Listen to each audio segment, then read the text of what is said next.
André Moraes aqui no curso preparatório adiante para falarmos de um assunto muito importante da função quadrática, que é o máximo e mínimo. Você não pode perder. Fique atento no vídeo, mas antes, chama a vinheta.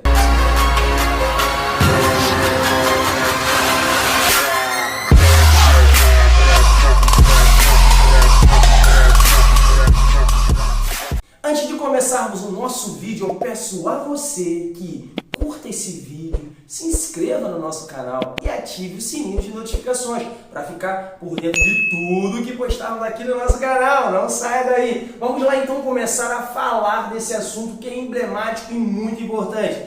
Cai bastante em assunto de prova, hein? Venha comigo, olha só. Considere a função do segundo grau, sua forma genérica, onde A, B e C são números reais e que o A não pode ser igual a zero. Ele tem que ser o quê? Diferente de zero para todo sempre. Amém? Legal, galera? E agora vamos identificar o comportamento que já falamos do comportamento da parábola lá no nosso vídeo sobre assunto parte 1 de função quadrática, falando do comportamento da parábola com cavidade voltada para baixo se o nosso coeficiente A for negativo.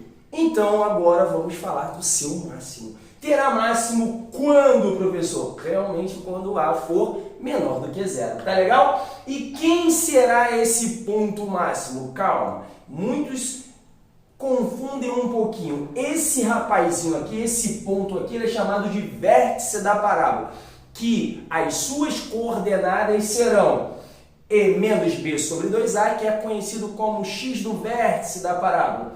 E esse rapazinho aqui é a ordenada do vértice, que é conhecido como y do vértice. Legal? E esse ponto máximo, ele está na parábola, e também no eixo de simetria. Eixo de simetria? Sim, o eixo de simetria é uma reta paralela ao eixo Y que divide a nossa parábola em duas partes iguais. Legal? Duas partes iguais, professor? Sim. Então significa dizer que esse x do vértice é a média aritmética das raízes? Que isso, hein? É isso aí mesmo, tá? Média aritmética das raízes.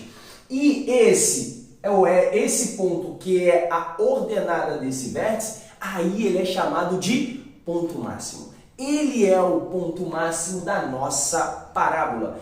Tanto é que daqui para cima, ó, se você prestar atenção, vou pontilhar, daí para cima no eixo real, y, que é a ordenada, não tem função, veja, não tem essa linha, essa curva, essa parábola esverdeada, não tem. Só terá desse ponto, incluindo-o para baixo, infinitamente, tá? Isso aqui vai embora. Só desenhamos uma porçãozinha. Legal? Então, ele é o máximo dessa função. Só isso, professor?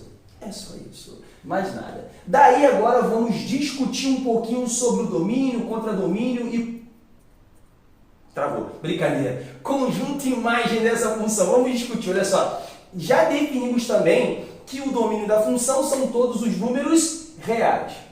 Quem são os domínios dessa função? São todos os números x que estão nessa linha horizontal. Legal? Ou nessa reta horizontal. O nosso contradomínio da função também é todo número real. Escrevendo aqui de pretinho para que analisemos aí. Quem é o conjunto contradomínio? É essa reta y ordenada aqui, ó. Essa reta, legal? Daí a gente tem todos os números reais, beleza?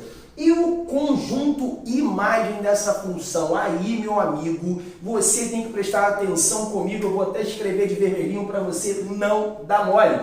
O conjunto imagem de qualquer função quadrática que tenha máximo sempre começará desse ponto máximo e indo para todos os valores reais menores do que ele, que eu estou aqui simbolizando de caneta vermelha. Estou sujando, estou manchando a minha caneta, mas vale a pena para que você entenda. Então, todos esses números reais, incluindo esse máximo, dar-se-á o nosso conjunto imagem.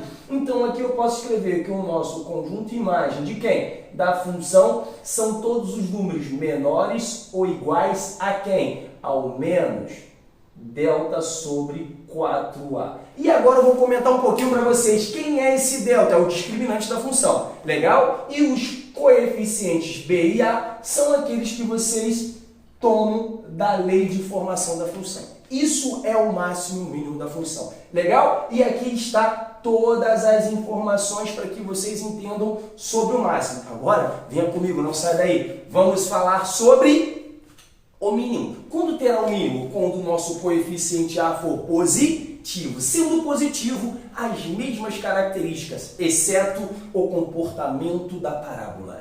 Por que, professor, o comportamento da parábola? A concavidade é para cima, logo o vértice da parábola que está sobre o eixo da simetria terá o seu vértice lá embaixo, tá legal? Que aí nós falamos que a ordenada terá o valor mínimo. Esse é o mínimo da função. Ele é o mínimo da função.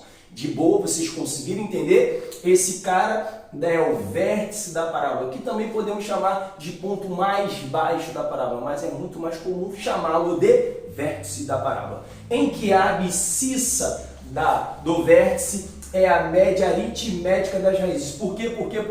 Porque o eixo de simetria divide a parábola em duas partes iguais. Legal? E a ordenada, a ordenada do vértice, quase que eu falei aqui, o HD deu uma travada, a ordenada do vértice é o menos delta sobre 4A. Daí a gente também tem a mesma informação, professor. Sério, a mesma informação, mas só que agora é o ponto mais baixo. Então, o conjunto imagem da função, que é muito importante mesmo, dar-se-á desse ponto para todos os valores reais maiores ou igual ao ponto mínimo. Entenderam a lógica?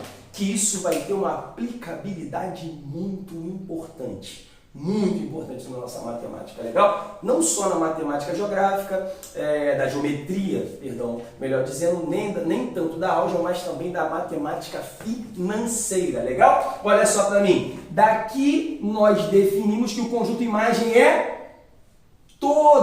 são todos os valores reais, legal? Maiores ou igual ao mínimo dessa função. Daí a gente consegue discutir alguma coisa.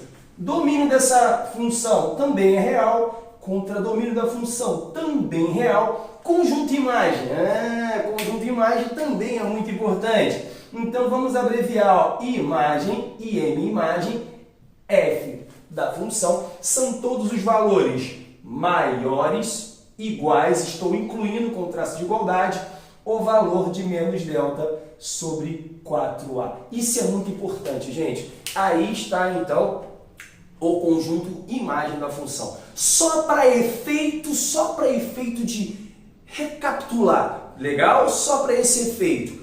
Veja bem, galera, esta função, que é a função quadrática que estamos falando, ou a função do segundo grau, ela não é bijetora, legal? Ela não é bijetora, mas professor, ela então não é injetora e nem sobrejetora? Isso, ela não é injetora.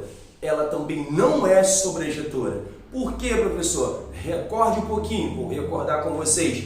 Para que a função seja injetiva, nós temos que ter domínios distintos. O que são domínios? X diferentes para imagens diferentes. Se você prestar um pouquinho de atenção, se eu pegar esse domínio e lançar para cá e esse outro domínio e lançar para cá, se prestarmos um pouquinho de atenção, ela vai ter a mesma imagem. Tá vendo aqui, ó? Tem o mesmo valor de imagem, logo ela não é injetiva. Se não é injetiva, já não é bijetora. Beleza? E agora, para lembrar de sobrejetora, tá legal? Ou de sobrejetiva, vai depender do livro que você estiver lendo, legal? É a função que todo o conjunto imagem é igualzinho ao conjunto contradomínio. Como assim, professor? Lembra que o conjunto contradomínio é toda a reta y contradomínio, tá? Contradomínio são todos os números reais. Então é todo o eixo y, o eixo das ordenadas. São todos esses números, legal? Já o conjunto imagem, veja que não é igual, não é, meu amigo, não é, minha amiga, igual ao contradomínio. Por quê? só será a imagem dessa função para todos os valores iguais ou maiores do que o mínimo dessa função para cima. E esse pedacinho para baixo? Veja infinitamente, né? Excluindo esse ponto. Veja que não tem função. Se não tem função, logo essa função não é sobrejetora. Se ela não é injetora e nem sobrejetora, logo ela também não é bijetora, então ela não admite inversa. Fiz um panorama com vocês aqui, recapitulando que com certeza você também vai precisar dessas informações. Galera, daqui a pouco vamos voltar para falar um pouquinho sobre os exercícios, resolver para que vocês fiquem por dentro disso daí de forma maravilhosa. Antes de sair, não saia, calma aí, curta esse vídeo, se inscreva no nosso canal e ative o sininho para você ficar por dentro de mais assuntos que vamos postar para você aqui. Um beijo, até o nosso próximo vídeo.